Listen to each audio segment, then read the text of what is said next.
Hi. What happens when you put dry ice into Diet Coke? Let's find out. You need to take your gloves. You don't want to handle dry ice without your gloves.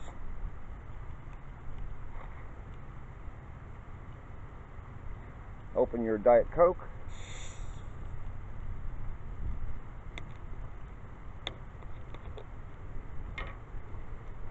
And let's get a few. Actually, we don't need more probably than one, but let's get a piece of cold, steaming dry ice. Dry ice is 109 degrees below 0 Fahrenheit. So let's break off a piece.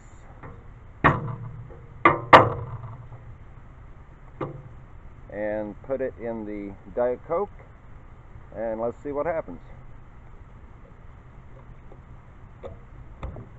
Whoa!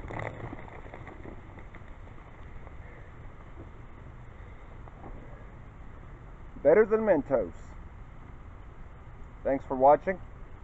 Don't forget to subscribe, and I'll see you next time.